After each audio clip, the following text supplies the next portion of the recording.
Welcome back to Margin. So the stock market is volatile right now. Now, you're probably wondering, what should I do, being that there's so much volatility in the market?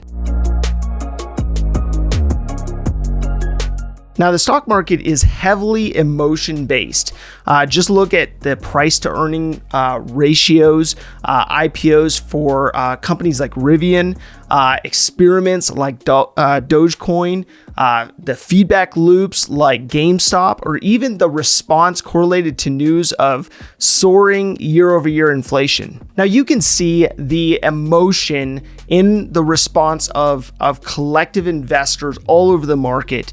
Now, this is nothing new though, and maybe we have a separate or a different set of variables at play, but high emotion has always been the case in markets and will continue to be the case as long as humans are making their own investing decisions.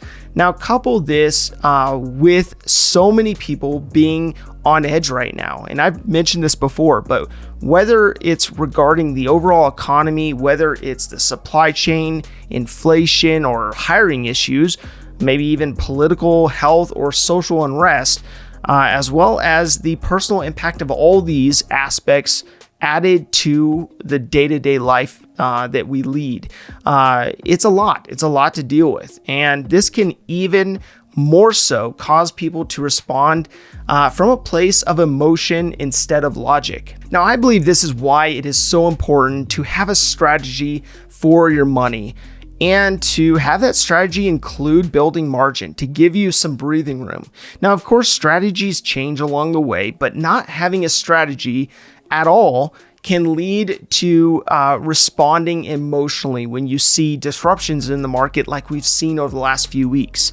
Now, whether it is rushing into an investment for a fear of missing out or running from an investment for a fear of losing, we all think that the market should generally trend up and to the right, but don't prepare ourselves necessarily for the natural market fluctuations that exist in the market. So right now we are seeing a lot of volatility in the overall stock market, which many are seeing as an early indicator, or early indicators plural, of the volatility to come in many different sectors. So for example, according to an article by Cliff Darcy from the Motley Fool, he is closely watching 4 indicators that the stock market will plummet further in 2022.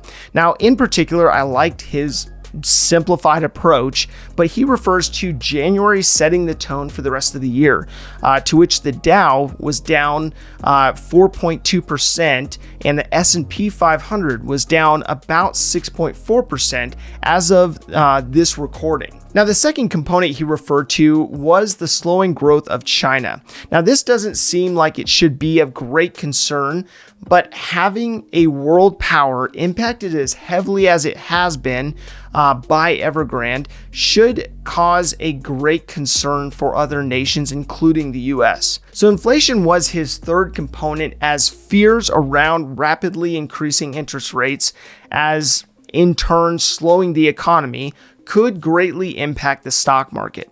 Now, finally, he went into the cooling off of tech and crypto, both of which have been in retreat for months, depending on how you look at it, but more specifically in the last month to 2 months. So according to a Yahoo Finance article, they went into a poll of people.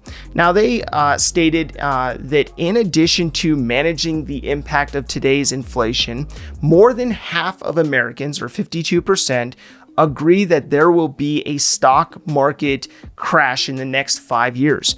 Of the people who see a stock market crash on the horizon, 58% think it will impact their finances negatively. Now, 5 years is a long time in any market cycle. So I kind of laughed a bit with regards to this poll because, if you expand the timeline out as far as that, in turn, it will produce a greater likelihood of this downturn occurring. So the article went on to say that 41% of Gen Z and 36% of millennials agree that they are waiting for a stock market crash to invest extra cash. Now, another 30% of Gen Z and 28% of millennials are waiting for a market crash to begin investing altogether. Now, if I wasn't giving the former part of that statement a hard time, the latter part of this statement is extra concerning or additionally concerning, being that it has been proven very difficult to time the market.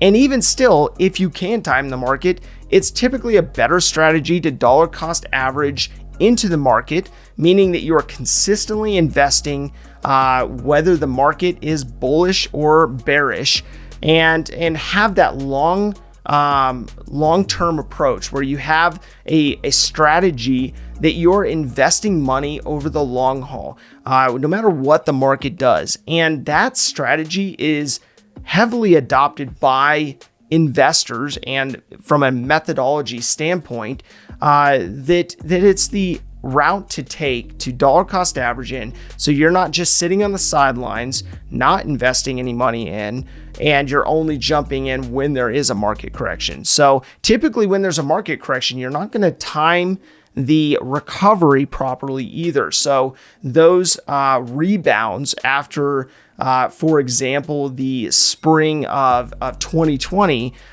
you may have ridden it down, but it recovered so fast and exceeded beyond the prior, top of the market leading up to that. So if you would have gotten out of the market or not gotten into the market at all, you would have given up the opportunity to benefit from the rebound from that, or to ride up the market from that point. So in an article by Banyan Hill, the author explained the importance of liquidity in markets, stating it's the availability of cheap and plentiful credit. And just as it can propel asset prices higher, removing liquidity can do the opposite.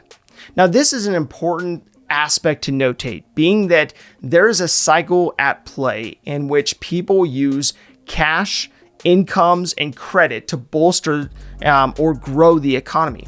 Now, one person's spending is another person's income, and that's income produces the ability for them to leverage themselves, whether good, bad, or indifferent. So low interest rates, stimulus, availability of credit, abundance of jobs, and so on and so forth feed various assets and the prices for those assets.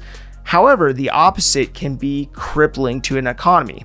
A tightening of quantitative easing, uncertainty and volatility resulting in less spending, which can cause fewer jobs and lower incomes, less available credit, and ultimately less liquidity. The overall causes the economy to shrink at large. Now, we are already seeing the tightening of quantitative easing, a push for a rapid increase of interest rates that I reviewed last episode. The volatility that's causing many to pump the brakes, including lending institutions, which will then affect consumers and consumers' buying power. Now, the economy is made up of a number of different industries that can be easily slowed down if consumer confidence drops, if people stop spending money, if people start saving instead of spending.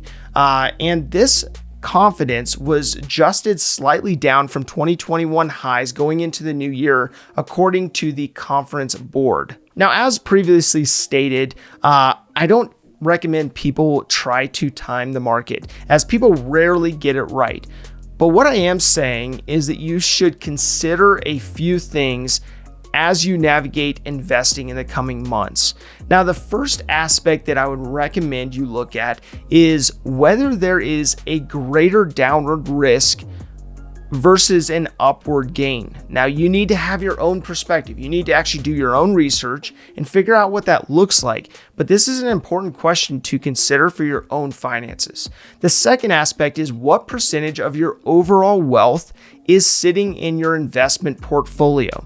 Another important component, because you should have a balance of your assets. You should have a diversification of your assets so that if there is a slowdown, if there is a market plunge of some kind, you are not putting all of your eggs in one basket. Number 3 is, when was the last time you have rebalanced your portfolio based on your specific investment strategy?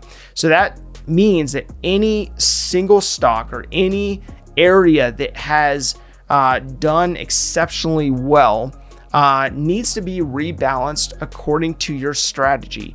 This will ensure that you don't have too much money tied up in certain assets that can leave you vulnerable or susceptible in the event of a market downturn. Now, number 4 is whether you are invested in assets that you understand, or are they assets that are just trending. Now, I think about and I joke about the aspects of Dogecoin or the aspects of GameStop or some of those other speculative, pushes that were widely caused by people getting excited about trends and jumping on the bandwagon according to that. Now, number 5, and finally, what is your appetite for risk, or what is your risk tolerance?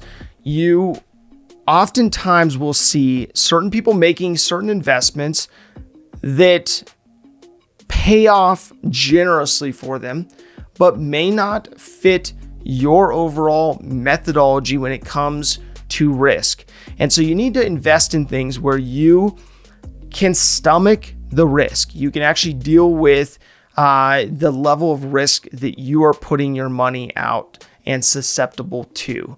So it's really important that you actually have a strategy around this so that you're not just dumping a bunch of money into a certain cryptocurrency or into a certain market or into a certain single stock, that if you were to lose it from a standpoint of that stock plummeting or that cryptocurrency plummeting, that you are not leaving you or your family susceptible. Now, answering these 5 considerations will be a good start to help you on your journey of making sure that you are investing based upon your estimations of how the market will perform, while being mindful of your own risk tolerance to make sure that you are diversified, that you are knowledgeable, that you are investing based on what you can stomach. So personally speaking, I err on the side of being much more cautious, more risk averse, and much more frugal than probably many investors out there. So you have to take this with a grain of salt if you're not that way. But looking at these 5 components, I have a greater concern of downward risk in regards to loss than excitement over upward gain. Much to Warren Buffett's number 1 rule, which is to never lose money. And number 2 being to never forget rule number 1. So because of my concerns about number 1 or component number 1, I've moved positions in much of my investing portfolio to be more liquid. Beyond that, due to pushing for more liquidity, I am being very careful with where I invest with the set investments I'm actually working with. Now, the area of investing that I'm still learning a lot about, and probably the most about, is cryptocurrencies. So therefore, this is an area that I continue to learn in and invest where it makes sense. But my holdings are far less aggressive than other areas that I may understand more. Now, my risk tolerance is low as of current, because of all the factors at play in the markets today. Now, my own strategy is not to be considered investing advice. Now, this should be obvious, but it's important for you to figure out your own perspective, your own approach, and that may be using a professional to guide you through that process, but maybe looking at or bringing up these 5 components with them to ensure that you have a strategy that aligns and best fits the way that you want to operate as an investor. Now, I would love to hear your thoughts on what you think is going on in the market. Do you think it's actually going to drop? Do you think that we're going to just enjoy a dip that allows all of us to buy in more and it will take off from that point? But I'd love to hear your thoughts. So drop your comments below, and I would love to hear what you have to say. If this information is helpful to you, explore the Margin membership, where me and my team will help you take the information you're learning and apply it to your life and your finances. I've built an interactive course that allows me and my team to come alongside people like you to help you revamp your finances and build margin into your life. Click the link in the description below for more information.